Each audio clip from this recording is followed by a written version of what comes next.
What's happening, everybody? This is episode 187 of Catfish on Ice. Hope you're all having a wonderful evening as we're off from the Stanley Cup Final. We're waiting for Game 3 to be on Thursday. Vegas Golden Knights are up 2-0 on the Florida Panthers, the team that just refuses to go away. We will touch on that later in this episode.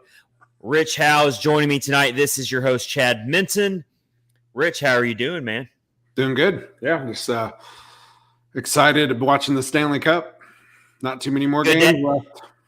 Good to have you back, sir. We missed you last week. We had some things come up, and so we had to put out kind of a shorter episode than normal. And of course, that was when the big news dropped that Andrew Brunette is the fourth head coach in Nashville Predators history. Haven't had to talk about that very often in the history of the Nashville Predators. So this is pretty major news. Cannot wait. Let's go ahead before we get into the episode 187. Since you missed last week, Rich, got to ask you just your overall initial thoughts. How did you feel when the news broke and you saw it was finally official? First of all, everybody, the last episode me and Rich did together, we did a full segment. Go back and listen to the receipts. Episode 185. Me and you both talked about it in detail that we pretty much felt like this was inevitable. It was going to happen. And we even brought up Andrew Brunette's name. We did. In our discussion. But Rich, give me some of your initial thoughts when you first saw the news break last week about Andrew Brunette. I was not shocked, first of all. I always hate it when someone loses their job. Of course, I've always liked John Hynes. I think you got the raw end of the deal. Shaska Tooth Tiger. Hello, everyone. How's it going? Welcome back to Shaska Tooth Tiger. I'm going to say this again. I love that name, that YouTube name. That is, with the logo and the name, that is a great combination. Then we got Lindsay, one of our favorite listeners. Lindsay, we love you so much. We're happy that you're in here with us tonight. We're doing great. Calgary. We're doing great. Lindsay lives in Calgary, Canada. Yes. All right. So go ahead. All right. You got Rich back. All right. I don't know what my problem is, but I'm loving these playoffs and I'm totally on board from fellow. Our fellow felines from Florida. They are Rich. Panthers, Predators, similar logos, kind of. Both very, in terms of franchise ages, they're both semi-young franchises. The Panthers are early 90s, I believe, is when they were an expansion team. Something like that. Two Southern teams. Let me tell you something, Shaska Tooth Tiger. I'm getting better at saying that now, finally. Let me tell you something, Shaska Tooth Tiger. You are not going to talk Rich into liking the Panthers until there is a certain player that's no longer on that team. I've tried. Now. It's not going to work. It's just it's a hopeless endeavor to try to get Rich to like the Florida Panthers until we get a certain star player off that team. And a certain other player now. There's two. There's two now. Nikki here, she says howdy. Nikki says howdy. So, yes. Rich, real quick, get into I want to hear I haven't heard him yet. You said that you weren't shocked that Andrew Brunette, or I guess you weren't shocked so much that John Hynes was let go. No, yeah. I didn't know anything about who they were going to get. It was just kind of out of the blue, but not shocked. I hate that he lost his job. I've always liked him. I thought he got not a raw deal, but like just so many different things happening with the team since he joined. COVID, the bubble playoffs, high expectations not being met. Some different strategies that he tried to do. But I think it's good. It's a fresh start. They got a new GM. That's a fresh start, new ownership coming in. I think Barry Trotz wants to play a quicker game, which everybody's in favor of that. And it looks like that's what's going to happen. Take the reins off some of the guys, let them play. So I'm excited. So we've had many discussions of this over the last 187 episodes that we've done in this podcast and about this exact subject of John Hynes. And you have always held the same stance, Rich, when it comes to, look, I get the frustration and criticism of Hynes, but this dude also came into a really, really ugly situation when the torch was passed from Laviolette to Hynes. And, you know, in the last episode 186, I got into all of that. And first of all, I don't know if you agree with me, Rich, but I think this was the right time to make the switch. I never like to see anyone lose their job either, but I do think, first of all, John Hynes will be just fine. He'll get a job somewhere. I haven't heard anything yet about the Rangers job, right?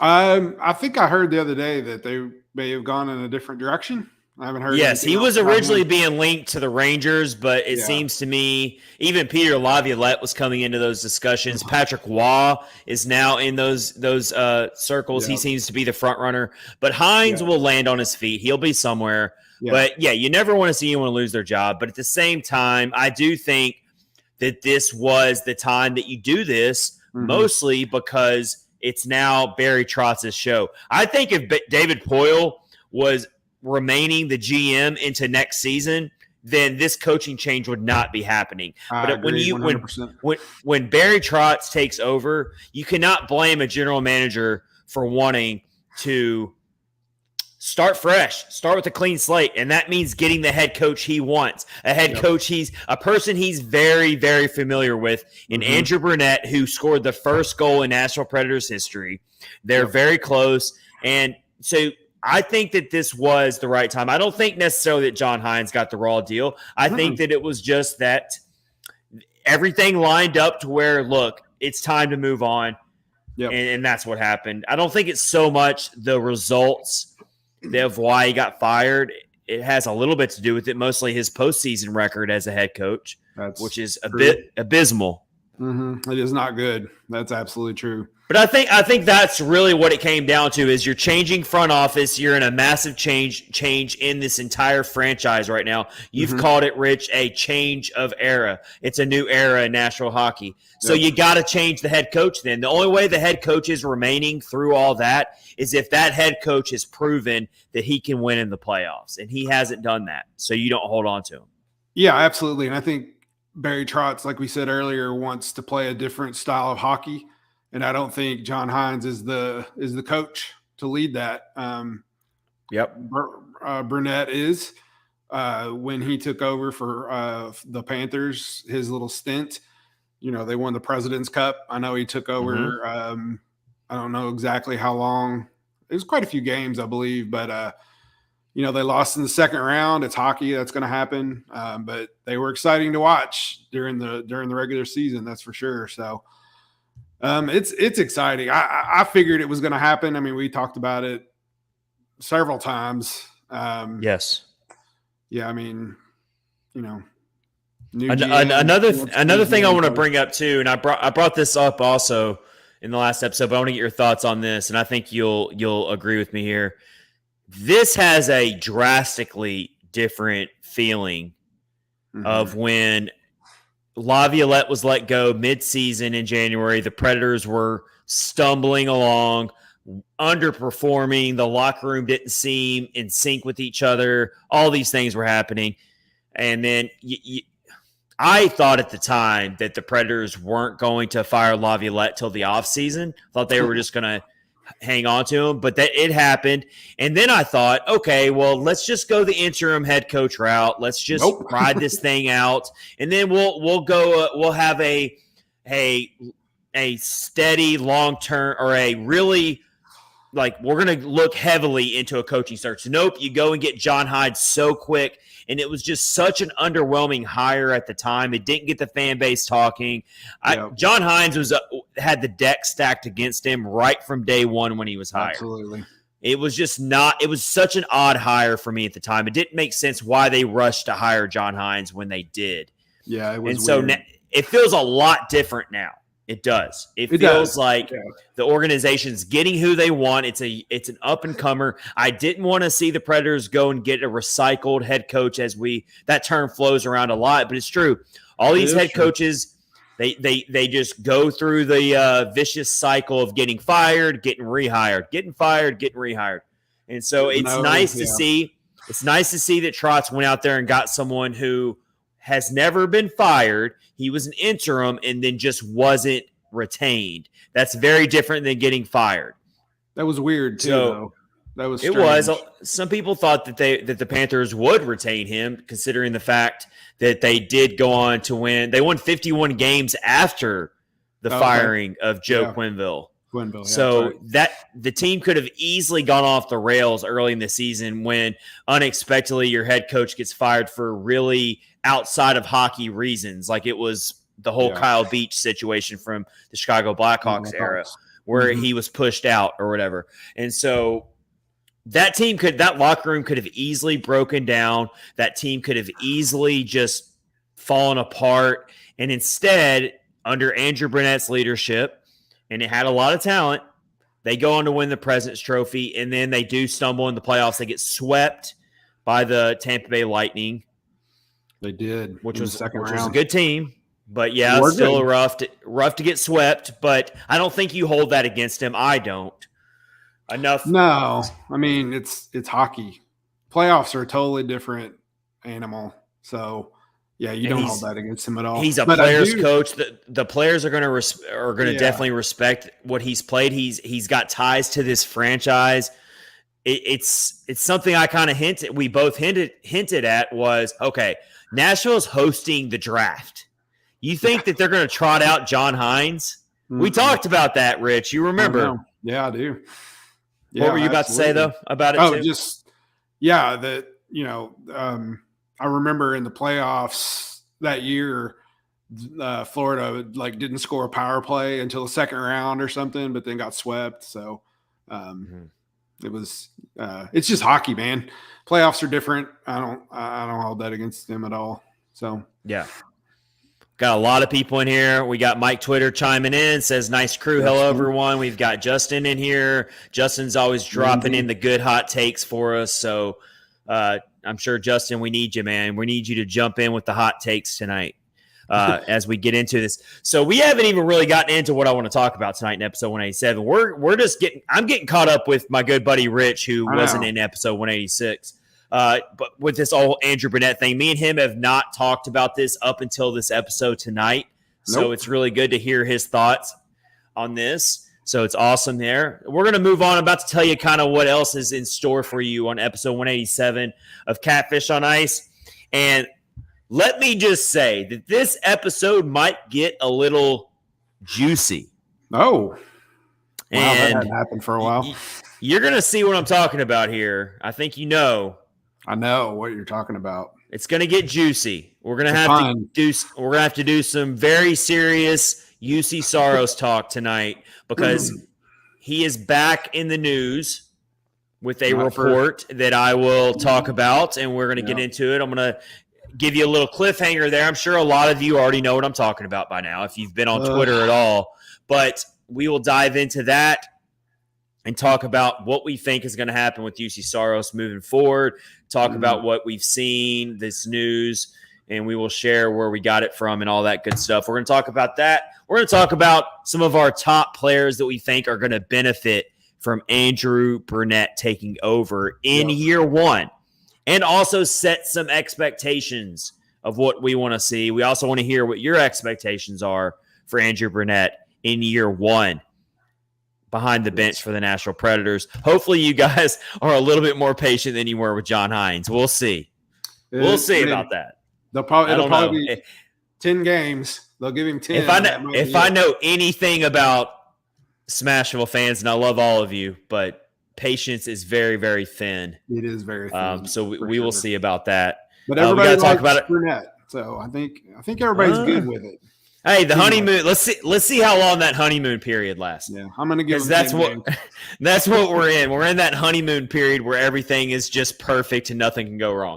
And then we've also got to talk about our Milwaukee Admirals. Their really thrilling, exciting, and gutsy run did come up just short. They lost to the Seattle Kraken affiliate, the Quechua Valley. So that was a raucous crowd there, man. I didn't get to watch any of it, but I kept up with the scores. They were pumped. So they are going to be in the Calder Cup Finals against the Hershey Bears, I believe is their name. Yep. So I think they're the Washington Capitals affiliate. I've actually been to Hershey, Pennsylvania, because I was born in Philadelphia. So I went every summer growing up. I went to the Philadelphia Lehigh Valley area, and one year we got to go to Hershey Park. And it's literally a theme park built around Hershey's chocolate. Did you eat like lots of candy bars? I don't remember a lot of it, honestly. I was pretty young, but I do remember going in this like big tower that rotates, and you get to see the whole park. And it's just it's like nothing but chocolate. It's just everything's chocolate. So did you see? I don't even know if any Oompa I did not. Loompas? That's Willy Wonka. That's different. I think if I would have saw an Oompa Loompa, I would still remember. I was old enough to where if I saw an Oompa Loompa, I would remember that, and I don't remember seeing an Oompa Loompa. Screaming because they're creepy. But, yeah, Oompa Loompas are kind of scary, but did not see any Oompa Loompas there. So that's my story about Hershey Park. So I guess I'm going for the Hershey Bears just for that reason. But either way, we'll talk about the Admirals, who stood out, what happened with that. And what does that mean for some of these players who are going to get right back in the NHL most likely this coming up season for the Preds? We got to talk about a few players that really impacts all of that. So that's what we got in store for you for episode 187. Happy to have you all here. Let's dive into what I just said. Also brought to you by DraftKings, promo code THPN, and part of the Hockey Podcast Network. So, yeah, go do that. I'll tell you more about DraftKings later in this episode. All right, so let's go ahead and drop it all. I think you know what we're talking about. Yeah, this episode's about to get a little juicy for our opening face-off, and that is Juuse Saros was apparently very close to being traded this past season. How about that, Rich? Let's give you the report here from David Pagnotta of the Fourth Period, also host and analyst for SiriusXM and the NHL Network. A really good follow at the Fourth Period on Twitter. Go follow him. So he tweeted out yesterday. Yes. He tweeted out on Tuesday, the Kings Predators had discussed a trade involving goalie Juuse Saros during the season prior to LA landing Korpisalo. A package involved multiple first and prospects. I'm curious if LA revisits these talks this month or if that ship has sailed. Ooh. So, first of all, I got to give a lot of credit to a lot of Predators fans and people who called this. They said all year when we were leading up to the trade deadline that the Predators should explore blowing it all up and trading away Juuse Saros. And it appears that at least that David Poile was at least taking phone calls. Very interesting. Yeah. I think he was taking phone calls on a lot of people, and we might hear more down the road if it gets leaked somehow. But that would definitely be blowing it up if you got rid of Juuse Saros, and it would make me sad. I know it would help the team probably, but I wouldn't like that. But I don't know. Well, I know you wouldn't like it, but Rich, I mean, we got to think about this long term, right? That's right. And I think here's what it comes down to for me more than anything. What it comes down to more for me is what is Barry Trotz's thinking right now? Yeah. Does he think? Where does he see this team? Not what he tells the media, because he's not going to say everything about how he feels about this team. But deep down in his heart of hearts, and he looks over this roster, and he's trying to figure out what can this team accomplish in 2023-24? How close are we to getting back into the playoffs and maybe pulling off a first-round upset, kind of like what the Florida Panthers have done in these current playoffs? Are we close to something like that, or are we extremely far away and we've got some years ahead of us to where we've got to slowly build this thing back up? If he feels like they're a few years away, then absolutely you got to think about trading away Juuse Saros, as much as it might pain you. Yeah, you would get a very good return for him, and it would help them down the road. You're absolutely right. As much as we wouldn't like it, but yeah, here's the tweet right here from David Pagnotta. So here's the thing. So the Kings are in desperate need of a goalie. They're one of those teams where they're on the cusp. Like they can. They can definitely compete for a Stanley Cup. They got a roster that's they're on the back end. They've made it through their rebuild or whatever you want to call it. They're there. They've arrived. They've built prospects up. They've got some veterans. And they need a goalie that they can trust. And the reason why in that tweet, what really sticks out to me more than anything is if LA revisits these talks. I think they will. I think it's very possible. Because they have one goalie on their roster right now, Rich. One goalie going into the offseason. And that's Phoenix Copley. Yep. Because Korpisalo is a free agent. Korpisalo is a UFA. He's a UFA. I don't see them bringing him back. I think he was the consolation prize in the trade. I don't think they really wanted him, but they took him, and he didn't perform all that well in the playoffs for them. 6 starts, below a 90 save percentage, and a 3.77 goals against average. So he struggled a little bit. Yeah, I think so. When he was with Columbus, that was when that other goaltender who was one of their prospects, where he died in that accident, that fireworks. Yeah, that was horrible. I think that messed him up because he actually had some really good games for Columbus. But he's a quality goaltender, and I could see maybe them re-signing him if they can't get anybody else, but you can't compare Saros to Korpisalo necessarily. No. If the Kings can pull off something to revisit this, and if Trotz still I think that Trotz is definitely on the Kings' speed dial right now. He is for sure. They're I think they will. I don't think the ship has sailed on this. I think that they will keep this on at the forefront of possibly trying to trade for him. Just look at this. Saros has 10 career playoff starts. I thought he had more, actually. He only has 10 career playoff starts. He has a lot more appearances. There were some times when he had to come in relief for Pecorine in the playoffs, but only 10 starts in the playoffs for Saros in his career.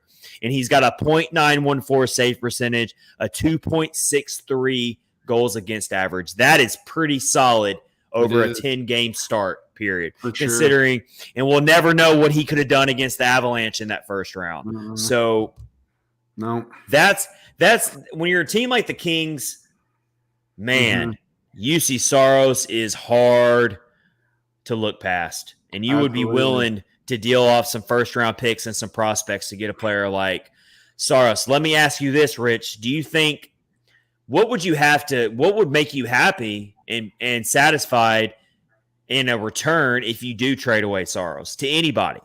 But let's just say the Kings. I mean, I know they're definitely going to want the first-round picks. That's you better give me 2 first-round picks. You better give me 2 first-round picks, maybe a second-round pick, and you better give me at least one really, really promising prospect that I like. And maybe throw that's got NHL caliber type of ceiling. They could maybe throw in Victor Arvidsson. Bring him back. Where are you going to put Victor Arvidsson on this lineup? I don't know, but he liked to skate. He was a fast skater, and he liked a fast game more than the defensive game, and that's why they got rid of him. And he played well in LA. I know he did get hurt or whatever, but I've already said this. I've been on record of this. I don't like the Predators rushing to get aging veterans who are on the back 9 of their careers. That scares me. And as much as I love as much as I love RV, he's on the back nine of his career. He might be on like hole 15 or hole 16 for all you golf lovers. Like he's scrambling to finish out the 18 holes for the day. So I don't know about that. Look at this. Give us Fiala and RV. Yeah, they're not doing that. That's not happening. Get rid of Fiala. I think they do want to move Victor Arvidsson. I remember seeing something. I mean, that would definitely be worth a lot of headlines. I'm not saying that Arvidsson couldn't help this team. I'm just saying I don't know where you put him necessarily. He's 30 years old, so you're right. Would you throw him in the bottom six? Would you throw him in the bottom six and he'd replace a player like Cole Smith or a player like Kiefer Sherwood, maybe because that's kind of where those are the two players that Mark Jankowski, maybe he would replace Mark Jankowski. Like those are the players that are going to be fighting for roster spots. And if you go and trade for a veteran for depth, those are the players who would lose a roster spot. Yeah. So yeah, it's worth thinking about. Yeah. But these Saros trade talks are not going anywhere, guys. This is going to linger. I mean, that's huge. That's huge. It's huge news. And I was a little stunned when I saw it. I was like, oh my gosh. But it does make sense. I mean, if it's like you said, if it's something that's going to help them down the road, they're not probably going to be competing for the Stanley Cup next year. You got to look at all options. And I'm sure Barry Trotz is looking at every single option, even getting rid of some people who we love, and that might hurt, but it'll be better. Here's another thing to think about too. Here's another thing. Saros is only got 2 more years left on his current contract. $5 million AAV, that's nothing. That's nothing. For a player like Saros, for a franchise-changing goaltender that can literally get you over the hump in the playoffs, a $5 million AAV is absolutely nothing. And he's only got 2 more years left. So it's going to be very easy for a team to take on a Saros for 2 years. There's very, very little risk you're taking on in a very, very, very high reward prospect. Yes. If a team trades for Juuse Saros. Now they're going to have to give up a lot of draft picks, and they're going to have to give up a couple prospects they probably covet to push the Predators into doing something like that. But these elite goaltenders, they do not grow on trees. Nope. And that's what scares me about the Predators doing something like this. I've always been very clear about this. This is a very risky proposition to just trade away Juuse Saros just because you're rebuilding. Oh, we're rebuilding, so we have to do it. That's all I see on Facebook. Yeah. And on Twitter too. And I understand their argument, but it's like, oh my gosh, we're rebuilding. We're so far away from the cup. We just need to trade Saros now. There's no guarantee that all these first-round draft picks that you bring in are going to work out. We know that the NHL drafting is not even close to an exact science. It's so far away from it. So you can say, you can put on a piece of paper in a trade deal, oh my God, you're giving me all these draft picks. That means that they're all going to work out. And you give me a first, you give me a second. That means those first round picks are going to automatically be NHL players. Nope, not going to happen. No, it's not that simple. And even your top 5 guys who you draft sometimes don't even work out for your team. So like it's a crapshoot. We've always said that. So you just have to realize what you're signing up for if you go through with something like that. And I'm not saying it's necessarily a bad decision if it ends up happening, but man, is it risky, because the Predators have always had great goaltenders. And if you trade away Juuse Saros, that means you're putting money in the bank that Yaroslav Askarov is going to be your guy pretty much. That's pretty much what you're doing there. Yeah. Because he struggled though in the playoffs. Kevin Lankinen can get you by for a year. He can be a bridge. I don't think there's anything wrong. That doesn't scare me thinking about Kevin Lankinen being the starter next year necessarily. I think he's quality enough to be decent. I think he's earned himself a starting job somewhere. That's why I was kind of surprised when the Predators re-signed him again. Yeah, same. Because I thought he was going to go somewhere as a starter. But either way, that's not what scares me. What scares me is past next year. Yeah, absolutely. Because I think I see Yaroslav Askarov having 1 more year in the AHL. Yeah. And then it's going to be put up or shut up, and he's going to be ready for NHL minutes consistently, full-time after next season. Yeah, but then what happens if he gets in the NHL and doesn't play well? Then there's always that what if. That's the whole what if of the whole thing. So, which is, we know what we have in Saros. We know that we've got that check, that box checked off. Yep. We know that Saros, if you get in the playoffs, Saros is capable of doing similar things of what Pecorine did for the 2017 Predators, similar things to what Sergei Bobrovsky has done for the Panthers up until the Stanley Cup Final, at least. Mm-hmm. So, yeah, that's kind of that's the trade-off you're doing there if you trade away Juuse Saros. So I don't know, man. It scares me, but it could happen. It could definitely happen. It could, and it would be 50-50 shot, like we said, and it could work out being great. It could be awesome for the team, but man, it's scary. It's scary getting rid of him. That is definitely a long-term decision if you do that. Mm-hmm. You're basically waving the white flag and saying, look, we are multiple years away from seriously competing for a Stanley Cup, and we are finally ready to just take our lumps and build this thing back up. Yeah. And, without Saros in the picture, if Lankinen is the starter next year, I still think the Predators could maybe be a mid-tier team and maybe hang around but they're not making the playoffs. They might not make the playoffs even with Saros in net, but I definitely don't think they're making the playoffs with Lankinen as their main starter without Saros. I think it would be tough. And that's not because I think Lankinen's a bad goaltender. I just don't know how much Andrew Brunette, we're about to talk about this more. I don't know how much Andrew Brunette is going to be able to make sudden changes in year one. I don't know about that. Yeah, it's going to be, a whole new system. They're going to be wanting to play quicker, not as defensive minded, I'm assuming. So that'll take them some adjustment to get used to it, but it might also free up some scoring, which would be good. So, but you still need that goaltender, man. That's the ticket. That is the ticket. The whole ticket to the whole thing. So, and that's why goaltenders bring back such a hefty return in trades is because of that.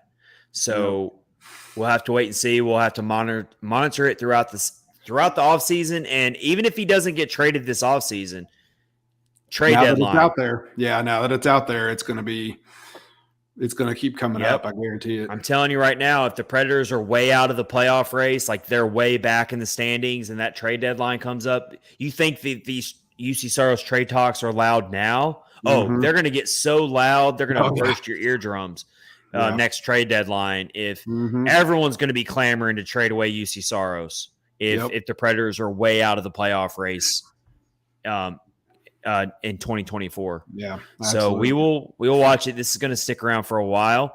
All right, that's our opening face-off of episode 187 of Catfish on Ice. Thanks everybody for watching along on YouTube. Yes. Please hit subscribe below if you're watching, if you're not subscribing already. Let's see. Let's get in some other comments here. Mike Twitter says, he said he had a question. Oh, let's put the question up. Yeah, there it is. He says, I have a question. I'm assuming Trotz wasn't in the organization when Saros was drafted. Oh, that's a good question. I don't think he was. I think he was already fired. I don't think so, too. Yeah. What was it, 2012, 13? I don't remember. That's a good question. Rich, how about you look that up? Yeah, I'm looking it up. He was drafted in 2013. So that was right around when Trotz was let go. Fired from Nashville. It's like a crossroads. Yeah, where's it at? Let's see it. Let's see if it's on here. 2014. He was fired in 2014, so he probably did draft him. He probably had a little say in it. He definitely had some say in it at the time, you got to think. Yeah, so then the next part of Mike's question. Trotz I mean, Trotz has no attachment. Yeah. Yeah, but I still think it's unlikely unless Preds are looking rough in the heading scene. Yeah, it's true. Yeah. Yeah, I don't know. It's kind of crazy. I don't think Trotz might not have an attachment to Saros, but Trotz also realizes that he knows his worth. Saros is, if not top 3, he's top 5 goaltender in the league. So you just don't trade those away easily. That's all I'm trying to say is some people seem to make this. They're trying to make this like this is such an easy trade to pull off. Like you should just do it. Mm-hmm. You don't trade away top 5 goalies unless you're dead set that this is what you want to do. Like, because this is a very cataclysmic type of trade. Oh yeah, it could go horribly wrong down the road if you do this. It could set this franchise back for years and years and years. Mm-hmm. Yeah. Just look at some of the teams. Just look at some of the teams who have been bad for so long because they've never had a top tier goalie. Mm-hmm. Yeah. Just think about that. When you talk about this trade, and people are all about it. All right, let's move on here in episode 1. Getting rid of Juuse Saros isn't like picking up Lucas Spiza or Corbinian Holzer. Oh God, there you go. You got it in there. Oh, and bonus, you got Corbinian Holzer reference in there. We haven't had that name brought up in a while. Haven't heard that in a while. Good job, Rich. You got the Lucas Spiza in there. Good job. I don't even think we traded away Lucas Spiza. I think he just went away. I think he just sailed off in the hot sunset. All right. Let's move along here in episode 187, brought to you by DraftKings promo code THPN. Let's throw out some players, Rich, that we think will benefit most from Andrew Brunette. And I'm going to throw out the first player for whatever reason I thought about when I thought about this question. It was fresh right after I found out about the news. And I don't know why I thought about this player first. Like, there's plenty of players you can throw into this discussion here. Right. I thought about Philip Tomasino. And here's why I thought about Philip Tomasino first when I'm thinking about who will benefit most from the Andrew Brunette hire. Philip Tomasino, I feel like he is just waiting to explode. Like, he is just bursting at the seams. It hasn't happened yet. He plays 72 games in his rookie campaign, puts up 30-plus points, very, very respectable for your rookie season. And then he doesn't even start off in the NHL starting lineup in that second season, which is just really weird. To play 72 games as a rookie and put up 30-plus points and look really, really good and then not even be in the lineup to start the next season. Yep. They sent him back to Milwaukee and said, hey, you got some things to work on, yada, yada, yada. Yep. Okay, fair enough. And then he comes back into the season due to injuries and whatnot, and the roster was kind of, going all these different directions, and he still does pretty decent. He puts points on the board, and he looks pretty good out there. Ends up playing in the playoff run for the Milwaukee Admirals or whatever. I think this is his year to really take off. Yeah, I think so too. And I think his career was kind of running parallel and kind of going the trajectory of Eeli Toivonen's, if you look at it. Oh, don't say that. I know, but like everybody thinks that Tolvanen wasn't used properly, which that's probably true. And now the same thing, it's kind of the same thing happening with Tomasino. And I think this will help him a lot. I think that's a very good choice by you to pick him as someone who could benefit from Brunette. This isn't to come down on Hynes, but it's very, very well known that Hynes is a defensive first type of player. And I don't know that Tomasino fits that type of Hynes style. I'm not saying that Tomasino is afraid to get physical but that's not his skill set. Yeah. He's a crafty offensive player. He might be a little undersized, but he is very much a offensively driven center who can score goals, who uses great skating and ice vision to make his line mates better. That is what you want Philip Tomasino to become. And I think the foundation is there, but he needs to be in the system that feeds into that. And so I'm really, really hoping that as time goes on, Tomasino can flourish in a system that's more aggressive, that has a more successful power play, that pushes the puck up the ice and takes chances. Yep. Takes chances, which I think Tomasino, going into his third year in the NHL, is going to be able to really take it and thrive. It might take some time. It's not going to happen in game one necessarily, but I love it. That's the first player I thought of. Yep. And I'm looking at the roster, and I think another one is Juuse Saros. I think he will benefit from that as well, because he's a fast player. He's a big guy. He's a much bigger body, but he's fast. He's very fast, and he's got some skills, and he showed some skills when he had that goal. Between the legs goal. So I think that's some stuff that people want to see, is that fast, quicker game, and not worry about. I mean, obviously you worry about the defense, but just don't play such a defensive game and just let these guys go, man. Just let them go. Yeah, for sure. We want all the YouTube watchers and listeners right now to also chime in. Also, if you're watching on Twitter at Catfish Ice, don't be shy. Throw some players at us that you think personally are going to benefit most on the Predators from Andrew Brunette becoming the head coach, as opposed to when John Hynes was the head coach. Want to throw in something real quick on the Lucas Spiza talk, as the reference that we always get. Mike Twitter jumps in. Spiza just went away into the virtual world of Chad's NHL video games. Tearing it up. That is true. Mike Twitter is a very loyal listener, and he is very aware. I've mentioned this on my franchise team on NHL 23. I've got Lucas Spiza. He was on the Admirals, and he's actually getting a few games here and there on the Preds now. And I don't know why. I don't know why the EA Sports team, who makes the players have certain skills and sets everything up, I don't know why, but they made Lucas Spiza have the slap shot of Shea Weber. Yeah, it's weird. This dude's slap shot or something. Try to find Lucas Spiza if you have NHL 23 or even NHL 22, because I saw him on there as well.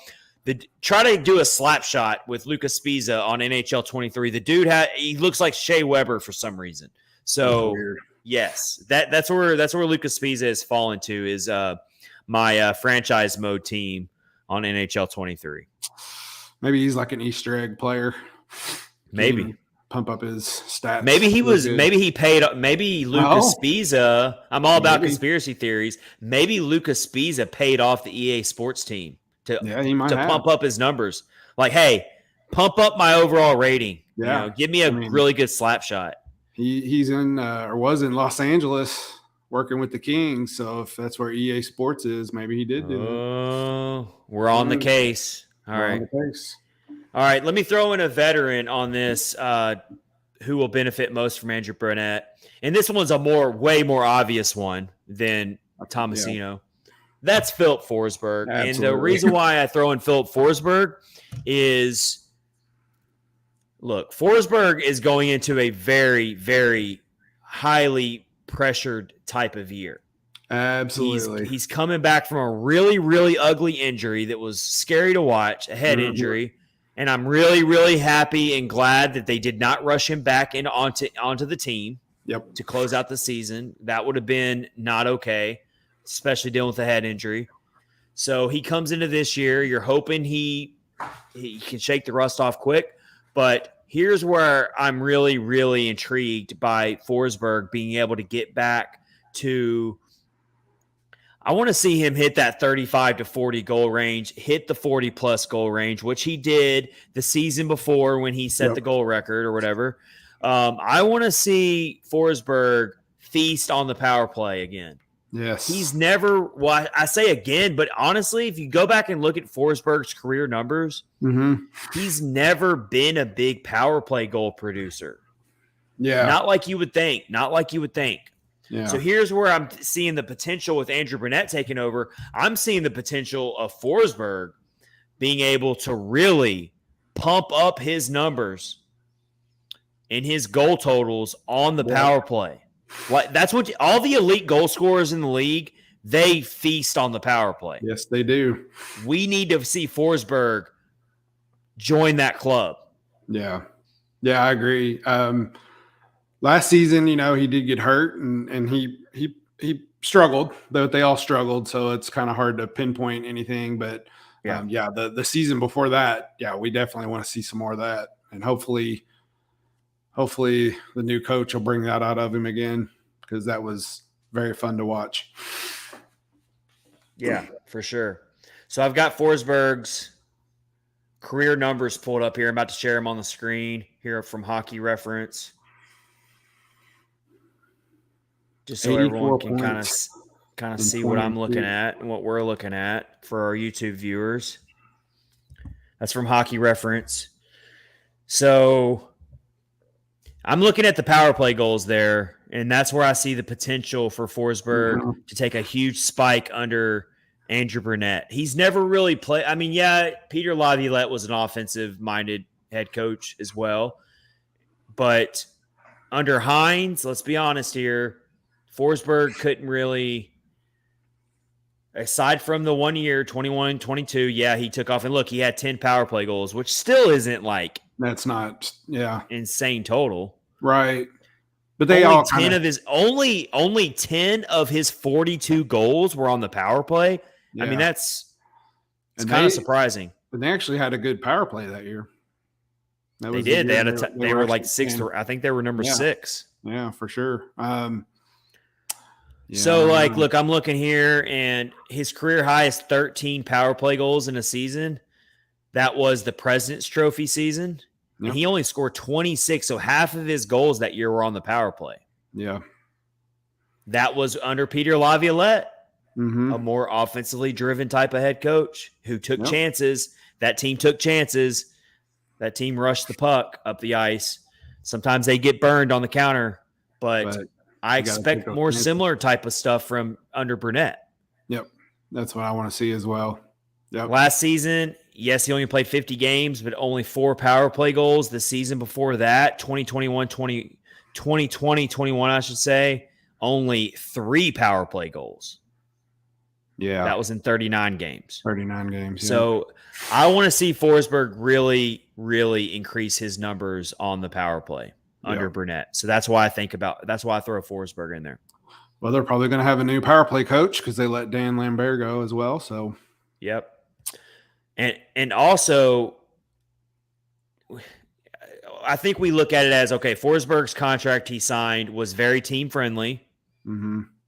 We weren't against it at all. But at the same time, you sign a long-term deal like that, and you're going to be the franchise player, you got to give us some 40-goal seasons here. Yeah, absolutely do. Yes. You can't be a 30-ish goal scorer. You can't do it. We're not going to hold it against him this past season because he got knocked out with a head injury. So not against that at all. I'm just saying these are things we got to think about. Well, he had that, he had the good year, and that's what he got. His contract was kind of based off that and the fact that, he's performed well.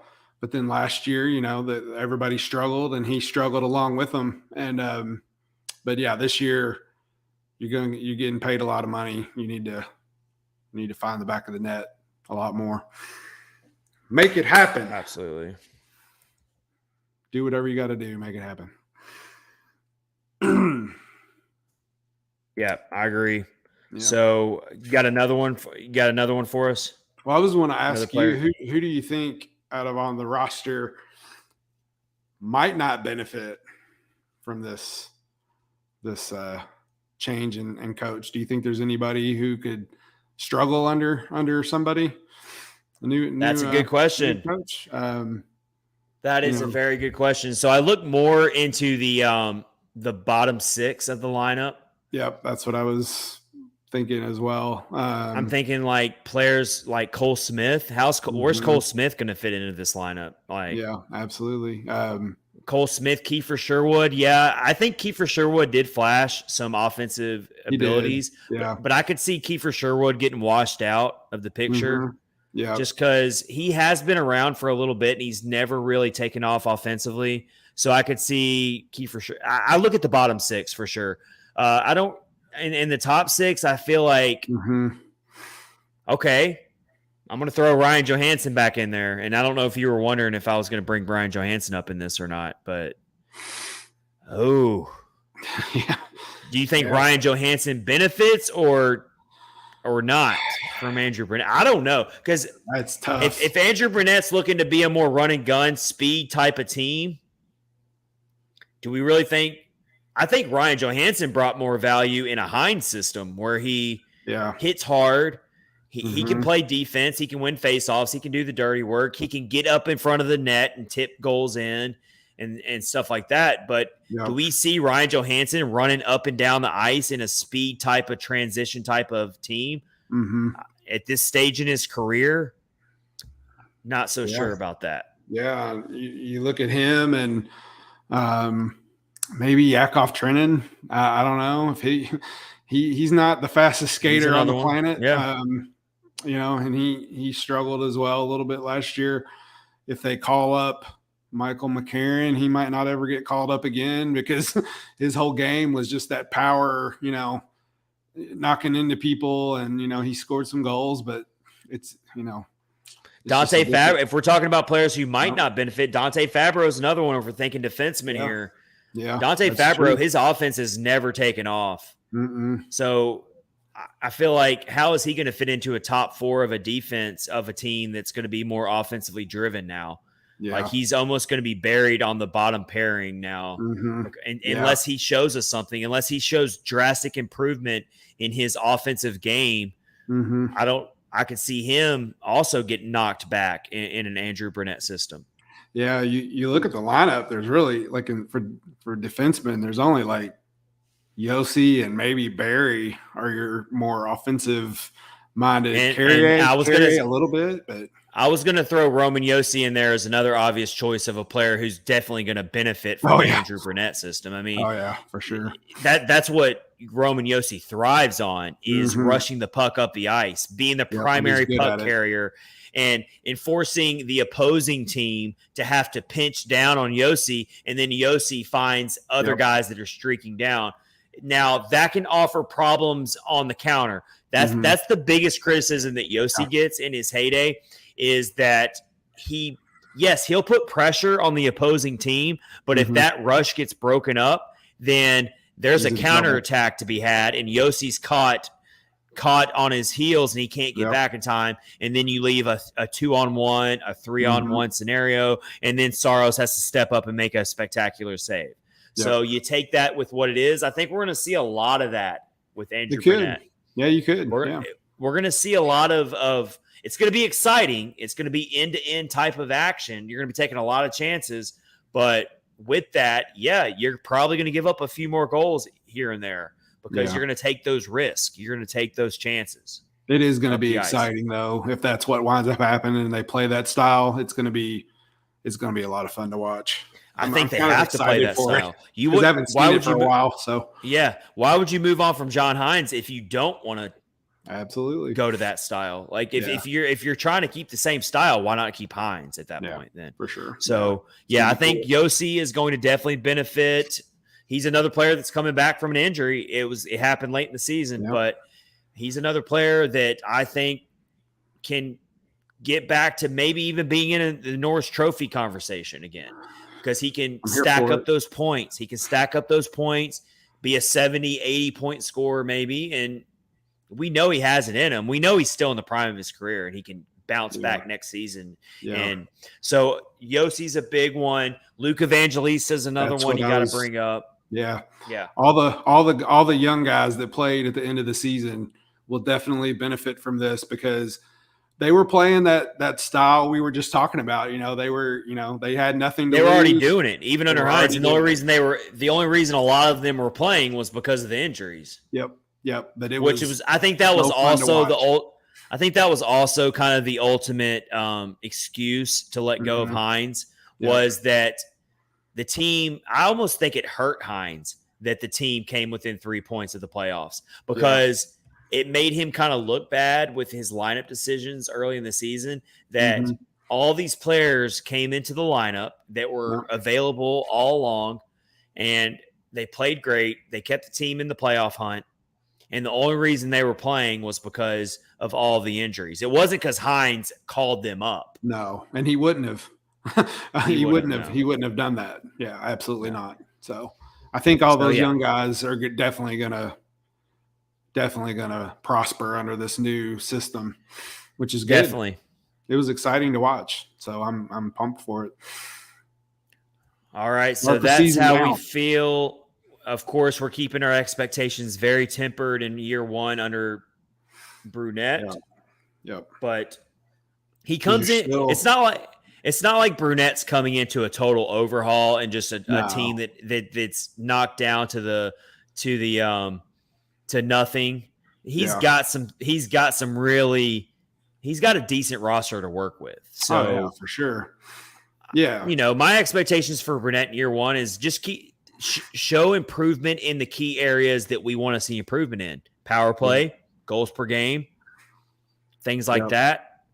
And then we'll see how the standings work out from there. Just because they improve in those areas doesn't mean necessarily that it's going to all pan out to making the playoffs and all that. Yeah. I'm more focused on, does this team show improvement in the areas that they really, really have struggled in over the last few years under Hynes? That's my big barometer. And the power play is obviously going to be a big one. Huge one, yeah. And Brunette's got some another section of the fans that he needs to win over, and that's all the people who wanted Carl Taylor to be hired instead of him. So there's already that little bit of which the writing's already on the wall that even the front office has said we basically expect Carl Taylor to move on eventually. He's going to go somewhere. He deserves it.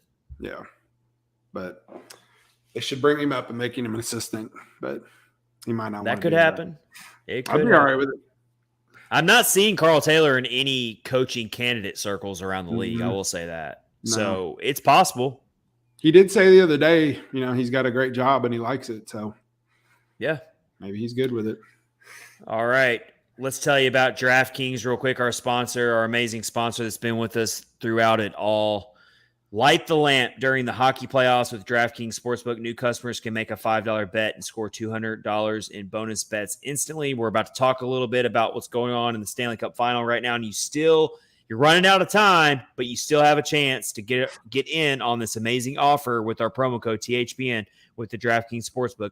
Make a $5 bet and score $200 in bonus bets instantly.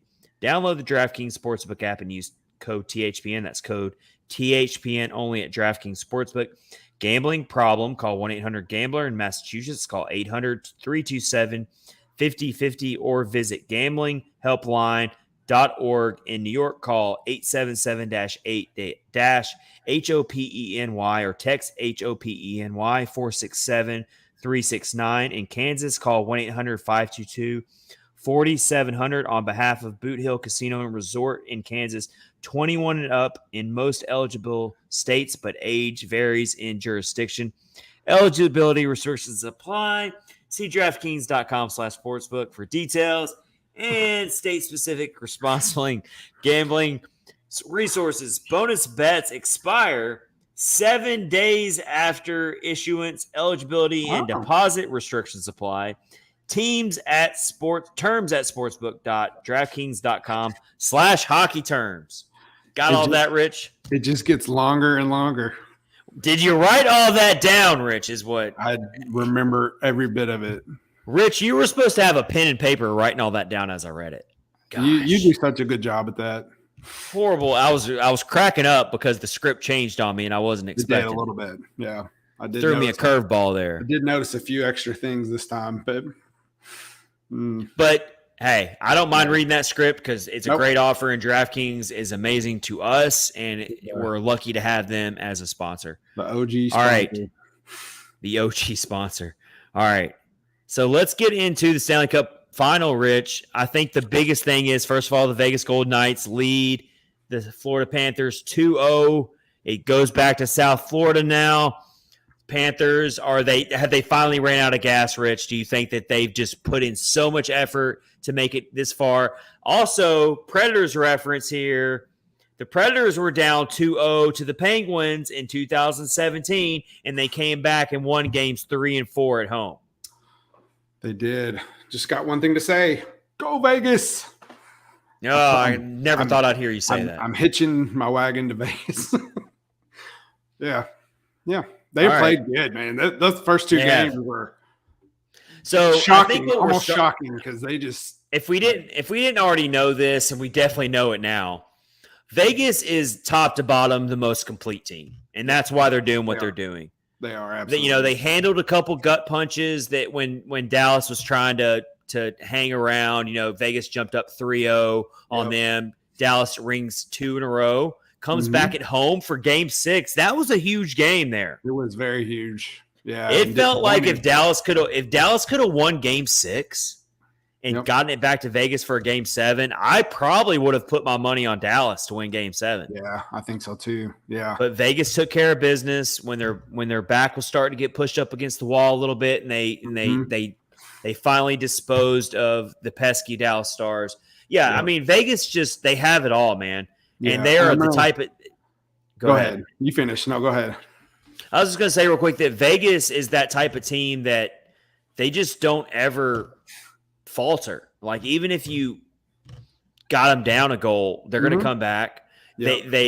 And here's another thing that's really starting to frustrate the Panthers. It also frustrated the Dallas Stars in the Dallas Stars series. Vegas doesn't get roped into this whole fighting and scrappy exactly and what I was about to say. Oh yeah, go ahead. Yeah, kind of finish that thought. You said it. Like, Vegas is showing something that poise. They have the poise. Yes. To ignore that and ignore. So yeah, to Chuck, I cannot. He is an awesome hockey player, and if he would just play hockey, I would love him so much because he is great. But that stuff that he does, I cannot stand it. Okay, so what about your thoughts on Aiden Hill holding his stick and clearly not letting him get back up the ice, which kept the Florida Panthers power play from advancing. And then also he had taken an illegal cross check before that into the net against Aiden Hill. That was a pretty dirty play. And I think that DeChuck brings this on himself. Play devil's advocate. That's what it was. He has a target. He definitely has a target on his back. And then, of course, he completely flattens Jack Eichel. Yeah. Jack Eichel did say it was clean, though. He didn't. It was clean. Yeah, it was. And then DeChuck also came out and said, don't skate with your head down in the middle of the ice. I'm going to hit you every time. Yep. Yeah.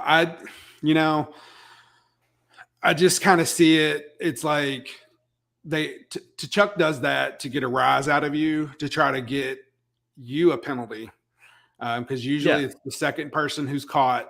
And I just think Aiden Hill probably, because to Chuck, I've seen him take swipes at Hill the whole time.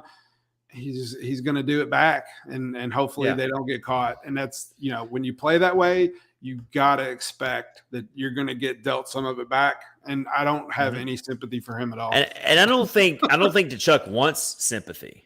No, he doesn't, and that's fine. He expects it, and he knows the way he plays, and he expects it. I will also say that Matthew DeChuck is one of the very, very rare players who plays that type of style, but is also a top tier elite offensive player. He is. I mean, it is very rare. It's very rare. Usually the goons of the league, the guys who play like DeChuck, the guys who want to draw penalties, wants to get under your skin, wants to play scrappy. Usually those guys are not big offensive producers. They're normally I'm going to rack up the hits. I'm going to get in the fights. I'm going to set the tone. If you hit one of our star players, I'm going to take you out. Mm-hmm. That's why I think so many people are starting to gravitate and like him, because he's so rare. Yeah. Normally your big offensive players don't like to get in the scuffle. They don't want to be a part of that. Think of Austin Matthews. Matthews, he's like, no thanks. I'll let all my entire crew fight for me, but I'm not getting in the middle of that. Yeah. Yeah, absolutely. And that's fine. I just wish I would love him if he did not do some of the stuff that he does. I get it. Especially totally get it. Chewing on his mouthpiece. He's a very polarizing player. He's a very polarizing player. Chewing on his mouthpiece annoys me a lot. And I don't think he really wants to get in fights. I think he just wants to draw you into getting a penalty. And that's why he does it. That's part of his game. And to Vegas's credit, they're not taking the bait. They're not. Yeah, the only time you saw them do anything, well, except for Aiden Hill and the cross check into Kachuk, the only time you saw them do anything is when he did hit Jack Eichel and Vegas went nuts. That's when a lot of the fighting that's going to started. happen. And that, yeah, is absolutely. And that's when they started handing out the misconducts, which was kind of funny. So I think at the end of the game, there were like 11 Panthers left on the bench after they finished throwing everybody out. So it was pretty funny. I'm not ready to completely count the Panthers out yet, but game 3 is obviously like a must win. Obviously, it's going to be ramped up. And then if Radko Gudas comes back, which he's another one that I do not like at all. If he comes back, I'm sure he's going to be, extra amped up and ready to cause some mischief. That's what those dudes do. Let's go back to Jack Eichel. How about Jack Eichel? He's playing his first ever playoffs. He comes back from that, bad injury situation and horrible exit out of Buffalo. At the time when he comes to Vegas, no one's really quite sure just how quickly he's going to be able to return to the Jack Eichel that we know. Yep. And he ends up landing on a very, very good team like Vegas. Oh yeah. And now he is third among NHL playoff scorers with 22 points. He's tied with Matthew Tkachuk in total points with 22. He's played one more game than Tkachuk in the playoffs, but still tied with Matthew Tkachuk.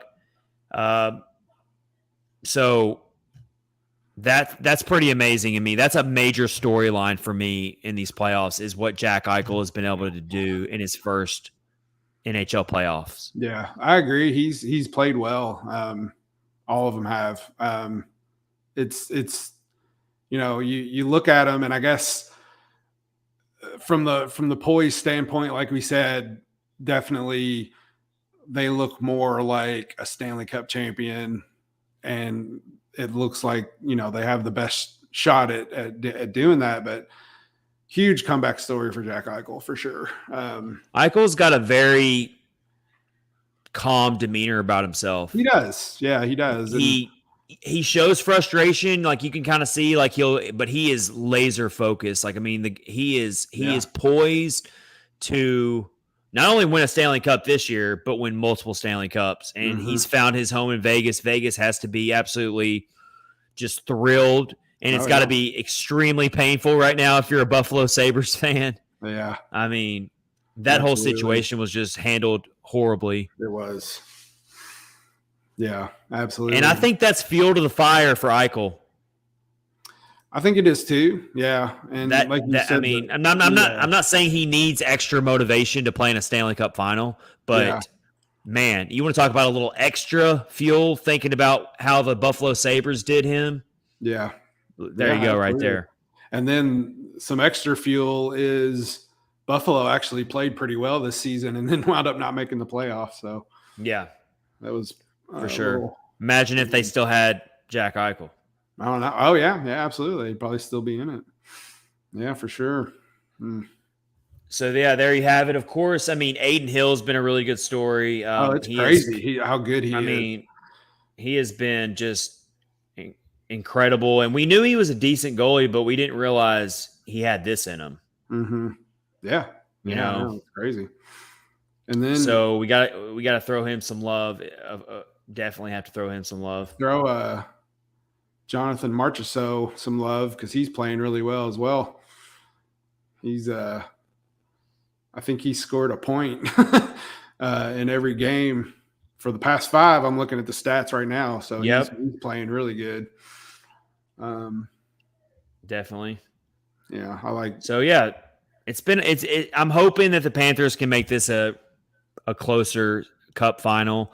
I'm hoping they can pull out Game 3 at least. I know you're all Team Vegas here, but I'm hoping the Panthers can win Game 3 and make this an interesting series because they've been a great story. But in the end, I think it really comes down to I think Florida's running out of gas. I think it's starting to catch up to them. It's really hard to be a bottom seed and go on to win the Stanley Cup. Yeah. And they're running into a Vegas team that's just complete. They're so complete. Mm-hmm. Yeah. They deserve it. If they win the Stanley Cup, if they end up winning the Stanley Cup, no one's going to say, oh, my God, that team is not the best team in the league. They got lucky. Sure. They got hot at the right time. No, Vegas is a prototypical Stanley Cup type of team. If they win it, we're all going to look at it and be like, yep, that makes sense. That makes sense. Yep. Then Bobrovsky is kind of starting to show some wear and tear a little bit. He's not playing as well. Got pulled in the last game. So, he's, he played so well for so long, and now it looks like he's struggling. CJ drops in the chat here. What's up, CJ? Always a little fashionably late, but guess what, CJ? We're about to talk about the Admirals too. Yep. You're going to jump into the Admirals talk here, so you better stick around for that. But Snarky Squeegee, who is CJ on YouTube, says Aiden Hill was undervalued in Arizona. Isn't everybody undervalued in Arizona? And then CJ also says Vegas looks like how Colorado did last year, which actually brings up a really good question. I'm going to ask you, Rich, first, and then I'll answer. Who would win hypothetically in a 7-game series? This year's Golden Knights versus last year's Colorado Avalanche. Gosh, I'd have to go with Colorado. They were just so dominant. They were a train. Time. They were just, nobody could do anything against them. So I'd probably have to go them. I lean that way as well, but that's probably going 7. And that would be a lot of fun. For sure, but I think Colorado would take them. Yeah. Unfortunately. There you have it. Yeah. Yeah. I kind of I don't know, not as mad about Vegas. So I know that a lot of people don't care for them, but I'm all right. I don't have a problem with them. I think Preds fans don't like Vegas just because they're biased, because they're a little upset that an expansion team is they got already having this quick success, whereas for the Predators, it took almost 20 years to even get to the Stanley Cup. They've only been there once. They've never made it back to the conference finals since then. Only a few handful of times have they even made it out of the first round. So it kind of makes you a little bitter as a Predators fan to see an expansion team have so much success so quickly. Different era of the expansion draft, that's for sure. You get handed different era, but also if you go back and look at it, you do got to give Vegas some credit. Their front office, they didn't build that team just through that draft. They actually made a lot of really good signings throughout the offseason, trades and free agency signings. Front office in Vegas that's an A++. They have made some outstanding decisions over the years. Also, you can't just cite the expansion draft. You can't. Yeah. Also, not afraid to pull the trigger on a coaching change. So they're on their 3rd right now. The Predators have only had 4 ever. And but that's very skewed towards Barry Trotz. Very skewed. It is. Yeah, that is absolutely. Since Barry Trotz, so we found out that 2014, they've hired 3 since 2014, so they're starting to get back on that average of what most NHL teams go through. For sure. But I think I like their coach. I like feels good right now. Yeah. It's awesome. All right, we are going to wrap up episode 187 to talk. CJ, you better still be here to talk about the Milwaukee Admirals. Tip your cap to what the Admirals pulled off. Yeah. They lose in Game 6 to Coachella Valley, the affiliate of the Seattle Kraken. Mm-hmm. They are a new AHL team, so hey, look, there you have it there. The Admirals dropped the first 2 games in the series. Then they come back and win 2 games in a row to tie the series at 2. And then they go on to lose the next 2, to lose in 6 to Coachella Valley. I got to say, the fact they made it this far, considering all the changes that this team went through throughout the regular season going into the playoffs. Yep. A huge win for the Admirals this year, even though they didn't make it to the Calder Cup. Like 6 or 7 of their guys didn't even play in the last part of the season because they were playing for the Predators, and then to get it all together and and do what they did in the playoffs. It was good. It's good to see. And I think that gives you a ton of optimism going into next season, knowing that some of these guys who are going to be in the Preds starting lineup got to get that experience. Mm-hmm. They got that vibe. It's going to be invaluable, the experience they got to make it to the Western Conference Finals. They won 2 playoff series to get, and then they won 2 games in the Western Conference Finals. That's going to be really huge, major experience for players like Philip Tomasino, Yaroslav Askarov, of course, for Luke Evangelista, for Mark Jankowski. Like, they got some big minutes in the AHL playoffs. Yeah, but then there was a little – oh, yeah, go ahead and read that. Yeah, so CJ, who is a big Admirals guy, he lives up in that part of the country, goes to games, knows that team very well. He does. CJ says the future is brighter than I thought they were in 2019. We have a great problem in having a lot of players ready for the NHL. Love that.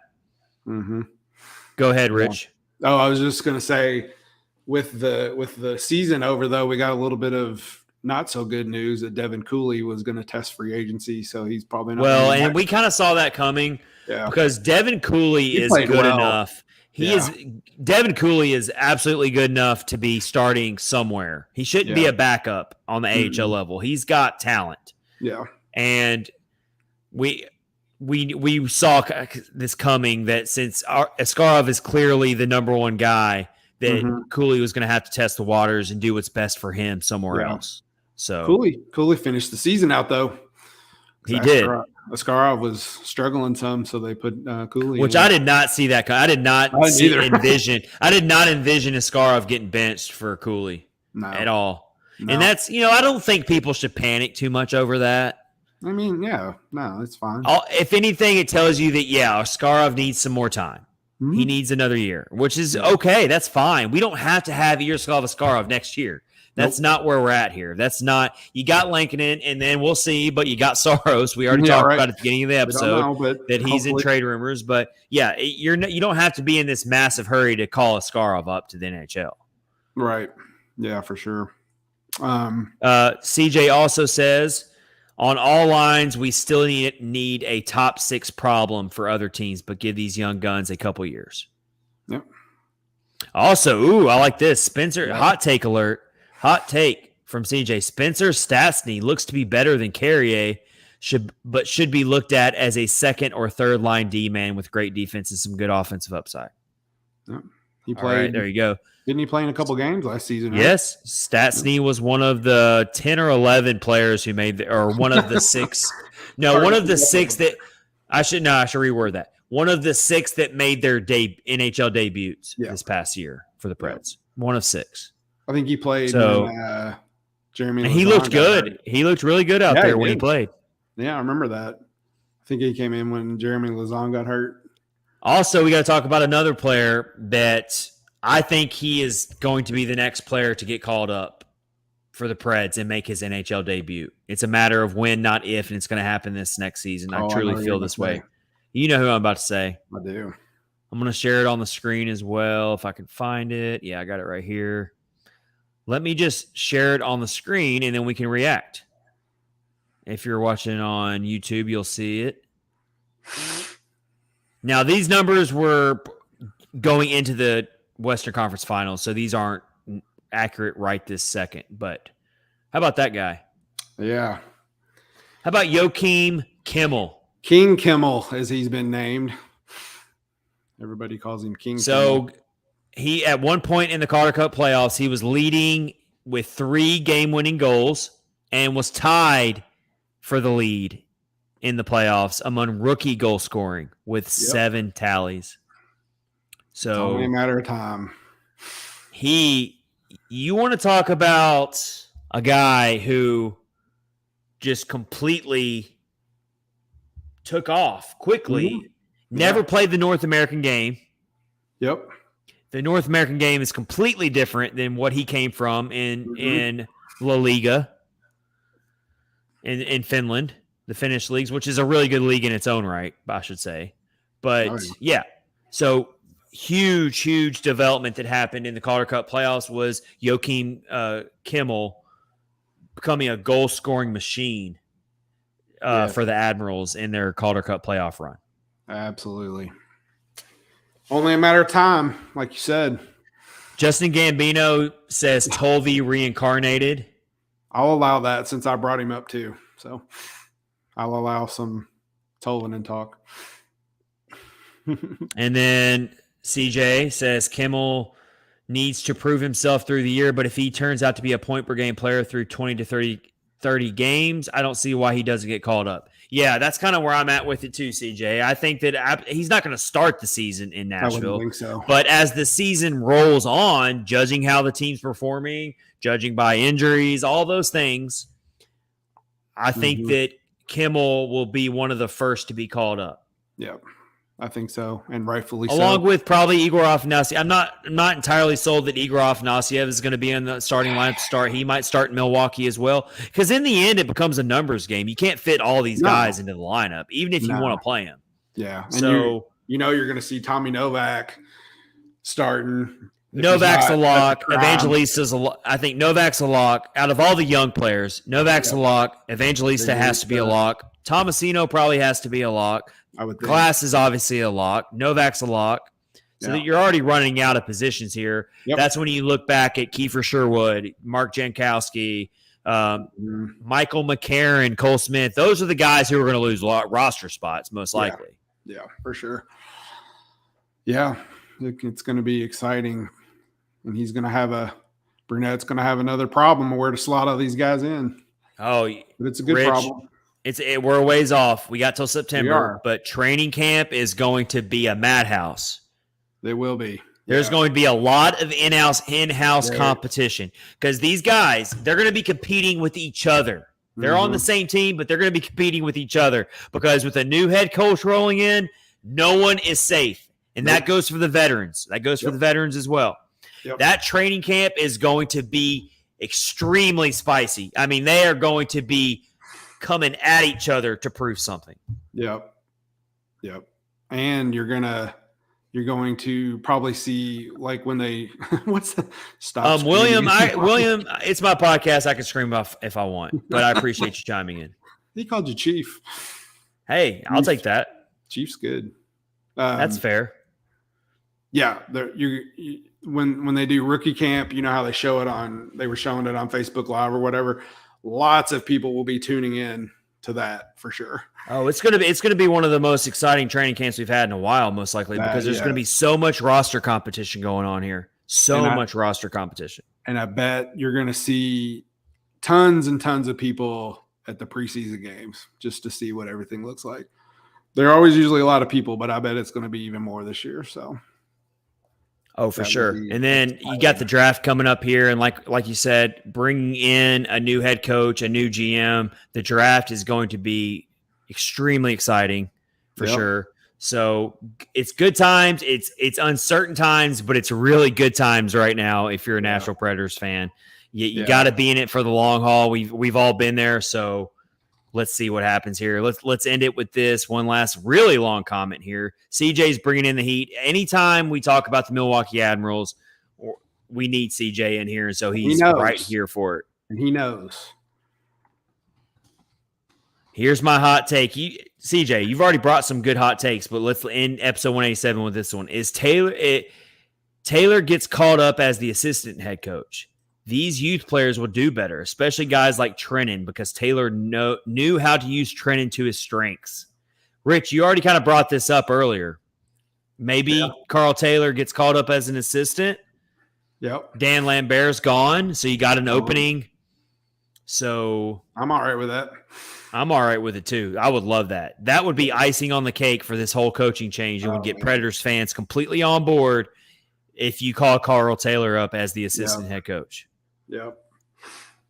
That seems like a no-brainer, honestly. Oh yeah, for real. Yeah, and you still got High Note, I'm assuming, and then Todd Richards as well. So which I love High Note. I love Dan High Note. I love the energy he brings. Dan High Note can still bring you that defensive mentality because I feel like he brings that. He thinks that way. You bring Carl Taylor in here as a guy who's coached these players already. You got Andrew Brunette. That's a coaching staff that I am all on board with. I like it. I'm all right with that. All right, everybody. This has been episode 187 of Catfish on Ice. It's been a lot of fun here talking about Saros and trade rumors, talking about Andrew Brunette and the players who are going to benefit from him. The Stanley Cup playoff, of course, with the Golden Knights up 2-0. All these things are happening. It's going to be a fun offseason. Thanks for listening. Thanks for watching on YouTube. Thanks for watching on Facebook. Hit the follow button. Hit the subscribe button. Also on Twitter at Catfish Ice. We will see you all next week for a brand new episode. Take care, everybody. Have a good one.